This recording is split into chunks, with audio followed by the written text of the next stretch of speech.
Baiklah, di sini saya ingin menjelaskan tentang kombinatorik atau kombinatorial. Kombinatorial merupakan cabang matematika yang mempelajari pengaturan objek-objek solusi yang ingin kita peroleh dengan perlakuan pengaturan objek-objek. Dengan kombinatorial adalah jumlah cara pengaturan objek-objek tersebut di dalam himpunannya. Kaidah pencacahan terbagi dua, yaitu tentang yang pertama itu kaidah perkalian. Kaidah perkalian dilakukan jika unsur-unsur yang tersedia digunakan secara bersamaan.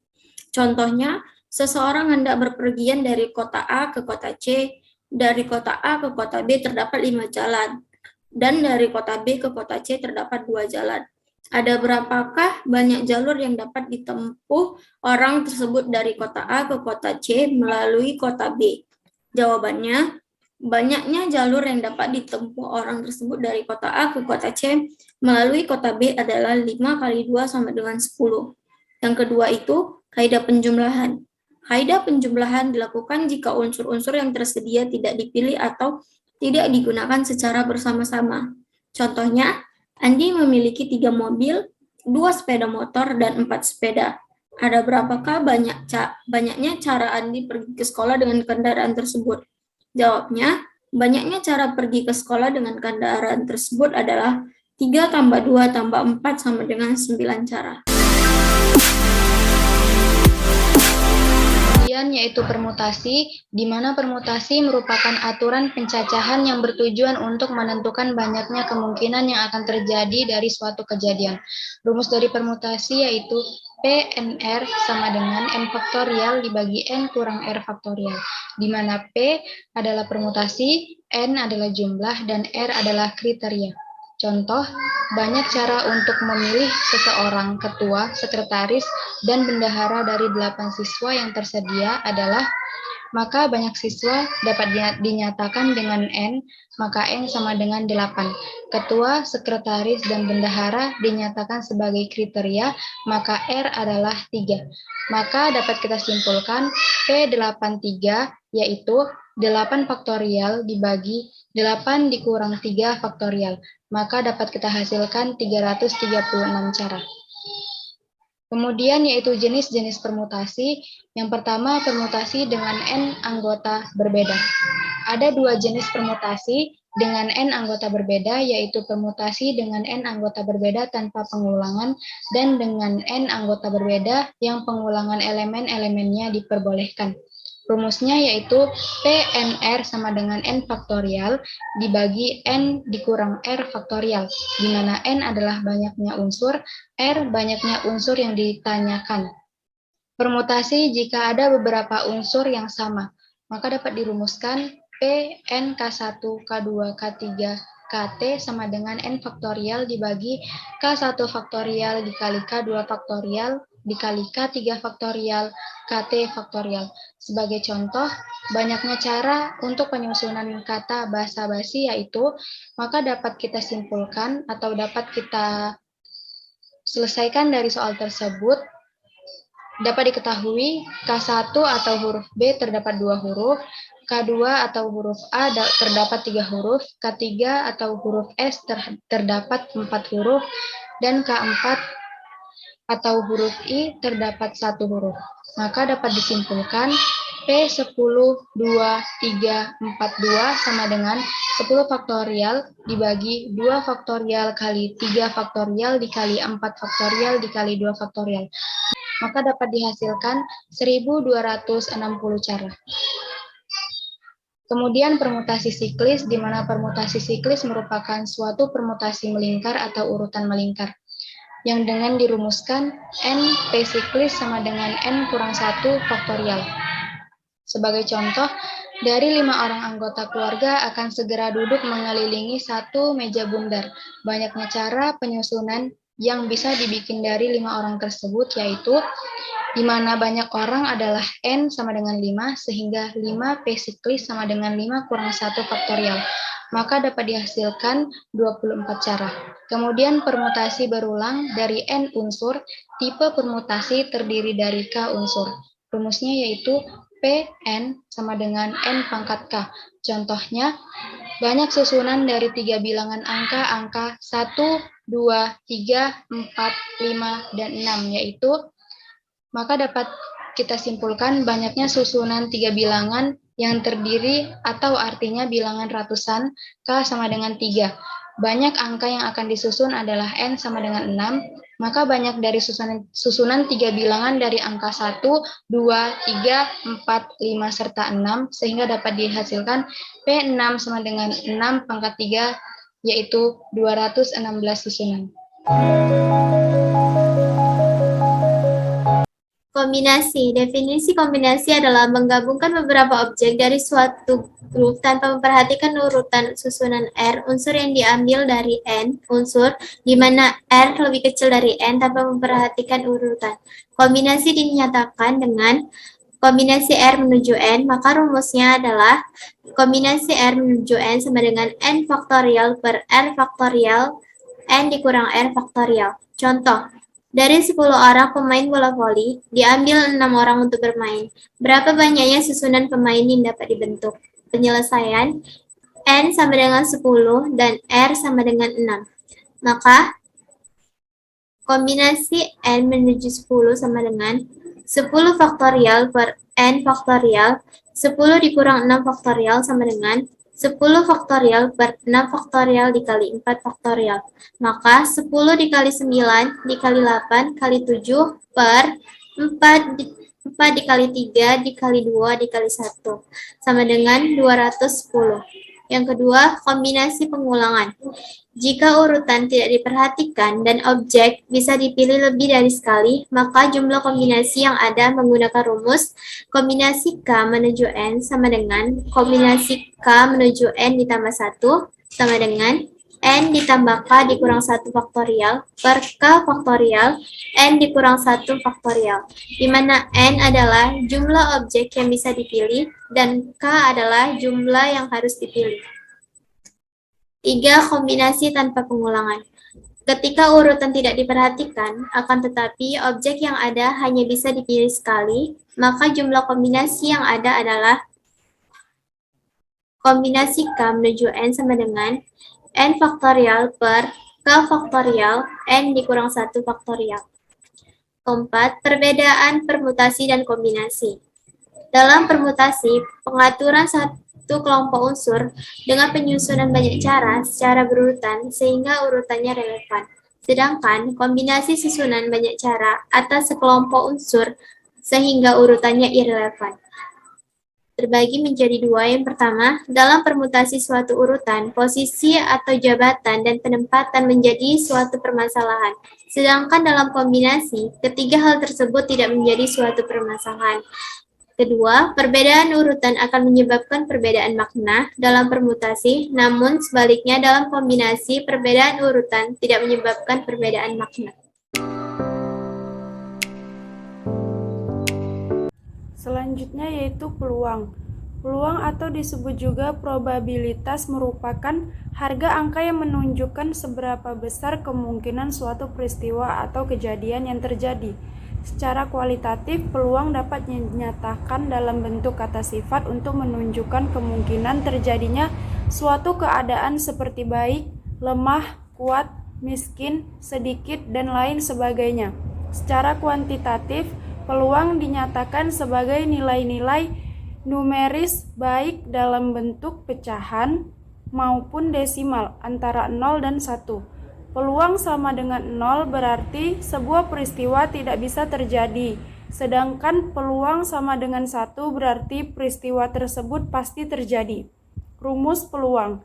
Dari penjelasan sebelumnya, S adalah ruang sampel dengan banyak elemen adalah seluruh anggota N, dan A adalah suatu kejadian dalam banyak elemen anggota A, maka peluang kejadian A ditulis dengan notasi PA. Dengan begitu, rumus peluang ditulis menjadi sebagai berikut, yaitu PA sama dengan seluruh anggota N per seluruh anggota S. Nisa melakukan percobaan dengan melempar sebuah dadu. Tentukan yang pertama, peluang muncul mata dadu angka ganjil, dan yang kedua, peluang muncul mata dadu dengan angka kurang dari 6. Jawabannya ruang sampel pada S yaitu 1 sampai 6 sehingga jumlah anggota S yaitu 6. Misalnya kejadian muncul mata dadu berangka ganjil, maka A yaitu 1, 3, dan 5 dengan jumlah anggota A yaitu 3 dan PA sama dengan jumlah anggota A per jumlah anggota S dan hasilnya yaitu 1/2. Yang kedua, misalnya pada B adalah kejadian muncul mata dadu berangka kurang dari 6, maka B sama dengan 1, 2, 3, 4, dan 5. Jumlah anggota B sama dengan 5. PB sama dengan NB per NS, yaitu anggota B per seluruh anggota S, dan hasilnya yaitu 5/6. Adapun konsep dasar peluang meliputi yang pertama ruang sampel. Ruang sampel adalah gabungan dari suatu peristiwa atau hasil percobaan yang mungkin terjadi. Ruang sampel dilambangkan dengan S. Contohnya, ruang sampel pada pelemparan sebuah dadu merupakan anggota S dengan anggota 1, 2, 3, 4, 5, 6. Dan ruang sampel pada pelemparan sebuah mata uang logam merupakan S yang terdiri dari angka dan gambar. Yang kedua, titik sampel. Titik sampel merupakan anggota-anggota dari ruang sampel. Contoh ruang sampel S yaitu angka-angka, angka gambar, gambar angka, gambar-gambar. Titik sampelnya merupakan angka-angka, angka gambar, gambar angka, gambar-gambar. Kaidah pencacahan. Yang A, aturan perkalian. Apabila sebuah kejadian bisa terjadi dalam M serta kejadian kedua bisa terjadi dalam N, maka pasangan kejadian bisa terjadi, yaitu rumusnya M kali N dengan keterangan M adalah kejadian pertama dan N adalah kejadian kedua. Yang B, faktorial. Dalam pelajaran matematika, faktorial dari bilangan asli N merupakan suatu hasil perkalian antara bilangan bulat positif yang kurang dari atau sama dengan N. Faktorial juga biasa dinotasikan dengan penggunaan huruf N tanda seru dan dibaca N faktorial. Bentuk dari faktorial yaitu dengan rumus formula faktorial, di mana N faktorial sama dengan N dikali N kurang 1 dikali N kurang 2 dan begitu seterusnya. Yang mana untuk 0 faktorial sama dengan 1 faktorial sama dengan 1, sehingga akan menjadi 2 faktorial sama dengan 2 kali 1 yaitu hasilnya 2, dan 3 faktorial sama dengan 3 kali 2 kali 1 yang hasilnya adalah 6, dan begitu juga seterusnya. Selanjutnya itu binomial Newton. Binomial Newton merupakan suatu teorema yang menerangkan tentang mengenai pengembangan eksponen dari penjumlahan antara dua variabel atau binomial. Dalam binomial Newton memakai koefisien A tambah B kali N. Rumus dan formula binomial Newton secara umum akan berlaku seperti pada gambar di sini, dan apabila ditulis dengan notasi sigma seperti pada gambar di sini juga. Yang D, frekuensi harapan. Frekuensi harapan suatu kejadian merupakan harapan banyaknya muncul suatu kejadian dari sejumlah percobaan yang dijalankan. Secara matematis ditulis sebagai berikut pada gambar ini, yaitu frekuensi harapan sama dengan PA dikali banyak percobaan. Selanjutnya frekuensi relatif. Frekuensi relatif adalah perbandingan antara banyak percobaan yang dijalankan dengan banyaknya peristiwa yang diamati. Berikut rumus dari frekuensi relatif. Frekuensi relatif munculnya kejadian A sama dengan banyak kejadian A yang muncul dibagi banyak percobaan yang dilakukan. Pendekatan perhitungan probabilitas. Ada dua pendekatan dalam menghitung probabilitas, yaitu pendekatan yang bersifat objektif dan subjektif. Probabilitas objektif dibagi menjadi dua, yaitu satu, pendekatan klasik. Probabilitas diartikan sebagai hasil bagi dari banyaknya peristiwa. Yang dimaksud dengan seluruh peristiwa yang mungkin menurut pendekatan klasik probabilitas dirumuskan yaitu PA sama dengan X per N. Keterangannya, PA itu adalah probabilitas terjadinya kejadian A. X itu adalah peristiwa yang dimaksud. N itu adalah banyaknya peristiwa. Contohnya, 2 buah dadu dilempar ke atas. Secara bersamaan, tentukan probabilitas munculnya angka berjumlah 5. Cara penyelesaiannya, hasil yang dimaksud X sama dengan 4, yaitu 14, 41, 23, 32. Hasil yang mungkin, N sama dengan 36, yaitu 11, 12, 13, sampai 65, 66. Yang kedua, konsep frekuensi relatif. Menurut pendekatan frekuensi relatif, probabilitas diartikan sebagai proporsi waktu terjadinya suatu peristiwa dalam jangka panjang. Jika kondisi stabil atau frekuensi relatif dari suatu peristiwa dalam sejumlah besar percobaan, nilai probabilitas ditentukan melalui percobaan, sehingga nilai probabilitas itu merupakan limit dari frekuensi relatif peristiwa tersebut. Menurut pendekatan frekuensi relatif, probabilitas dirumuskan Px sama dengan Pxi sama dengan Fi per N. Keterangannya, Pxi merupakan probabilitas peristiwa I. Fi adalah frekuensi peristiwa I. N banyaknya peristiwa yang bersangkutan. Yang ketiga, probabilitas subjektif. Menurut pendekatan subjektif, probabilitas diartikan sebagai tingkat kepercayaan individu yang didasarkan pada peristiwa masa lalu yang berupa terkaan saja. Contohnya yaitu seorang direktur akan memilih seorang supervisor dari 4 orang calon yang telah lulus ujian saringan. Keempat calon tersebut sama pintar, sama lincah, dan semuanya dapat dipercaya. Probabilitas tertinggi atau kemungkinan diterima menjadi supervisor ditentukan secara subjektif oleh sang direktur. Oleh karena probabilitas merupakan suatu indeks atau nilai, maka probabilitas memiliki batas-batas, yaitu mulai dari 0 sampai dengan 1. Yang pertama, jika P sama dengan 0, disebut probabilitas kemustahilan. Artinya, kejadian atau peristiwa tersebut tidak akan terjadi. B. Jika P sama dengan 1, disebut probabilitas kepastian. Artinya, kejadian atau peristiwa tersebut pasti terjadi. Yang C, jika 0 lebih kecil daripada P lebih kecil dari 1, disebut probabilitas kemungkinan. Artinya, kejadian atau peristiwa tersebut dapat atau tidak dapat terjadi. Menyelesaikan masalah yang berkaitan dengan peluang suatu kejadian. Yang pertama, peluang suatu kejadian. Jika N A adalah banyak kejadian A, maka peluang kejadian A adalah, rumusnya tutup kurung, buka kurung P, tutup kurung sama dengan N dikali A, N dikali S, A elemen ya, A peluang S. Contoh soalnya, sebuah kartu diambil dari setumpuk kartu remi. Berapa peluang bahwa yang diambil itu kartu Queen? Penyelesaiannya, seluruhnya terdapat 52 kartu.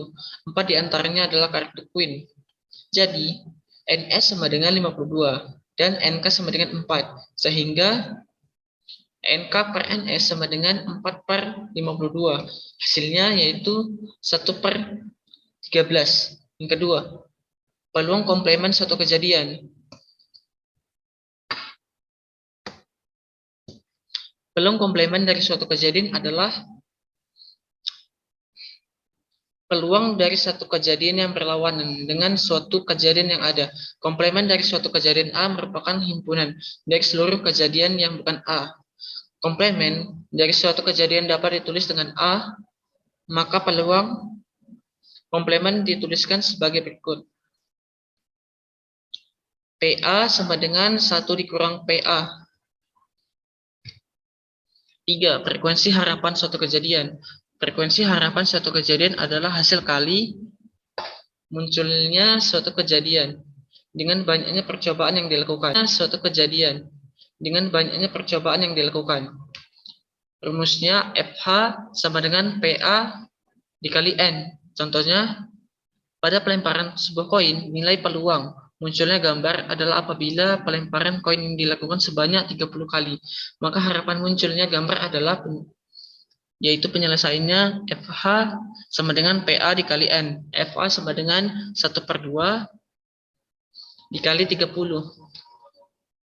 FH sama dengan 15. Jadi, harapan munculnya gambar dari 30 kali, pelemparan dadu adalah 15 kali. Yang keempat, peluang dua kejadian tidak saling lepas. Dua kejadian dikatakan tidak saling lepas jika kedua kejadian tersebut dapat terjadi secara bersamaan. Rumusnya yaitu peluang gabungan dari A dan B sama dengan PA ditambah PB dikurang peluang A beririsan dengan B. Yang kelima, peluang dua kejadian saling lepas. Dua kejadian dikatakan saling lepas jika kedua kejadian tersebut tidak dapat terjadi secara bersamaan. Peluang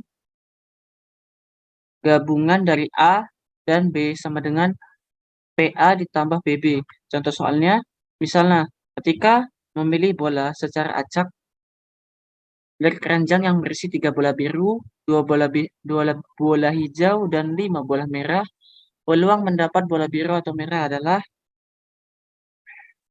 biru, ya, cara penyelesaiannya yaitu biru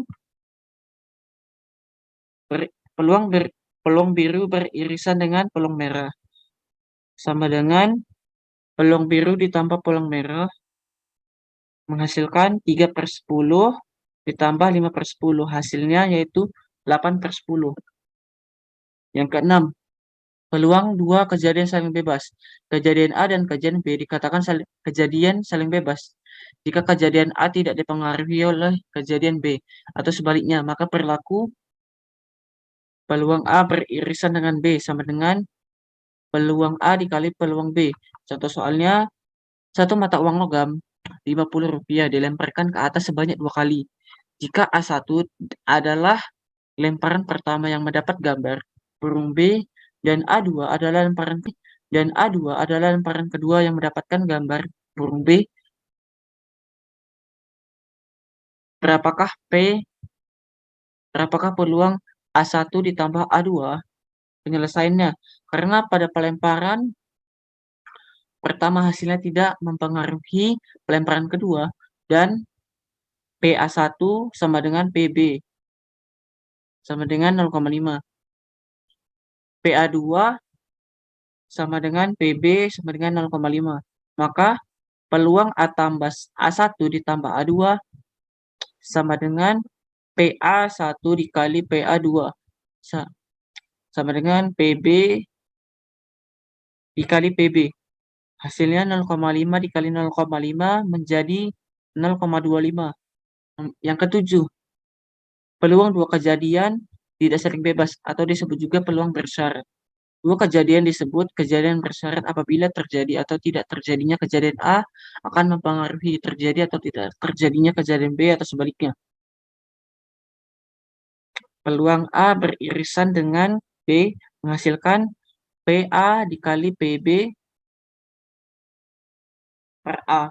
Jika 3 buah peristiwa A, B, dan C gabungan, probabilitas terjadinya adalah P peluang A, B, C sama dengan peluang A dikali peluang B per A dikali peluang C per A dikali B.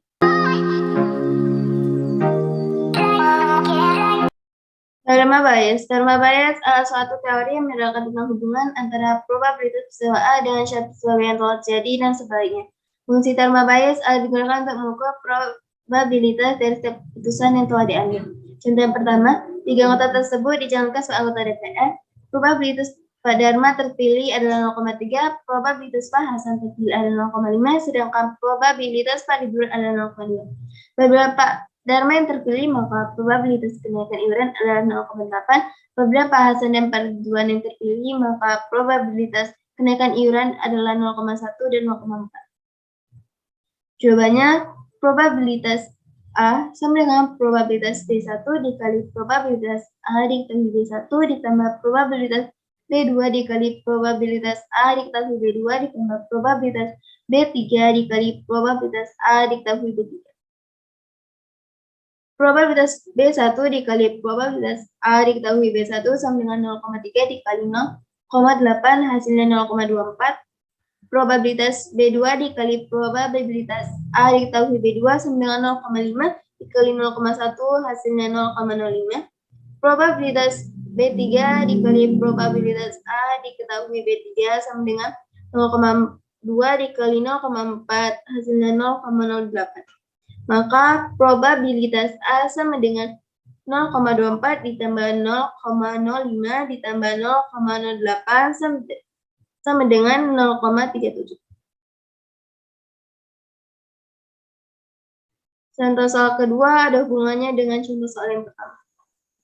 Apabila seseorang merencanakan masuk menjadi anggota DPR tersebut, tetapi menundanya beberapa minggu, kemudian mengetahui bahwa iuran telah naik, berapakah probabilitas Pak Ridwan terpilih menjadi anggota? Di sini saya menggunakan rumus kaidah Bayes. Rumusnya yaitu probabilitas B3 diketahui A sama dengan probabilitas B3 dikali probabilitas A diketahui B3 dibagi probabilitas B1 dikali probabilitas A diketahui B1 ditambah probabilitas B2 dikali probabilitas A diketahui B2 ditambah probabilitas B3 dikali probabilitas A diketahui B3. Maka probabilitas B3 diketahui A sama dengan 0,08 dibagi 0,24 ditambah 0,05 ditambah 0,08 hasilnya 8 bagi 37. Berdasarkan iuran tersebut telah naik, maka hasil ini menunjukkan bahwa kemungkinan besar bukan Pak Ridwan yang menjadi anggota tersebut.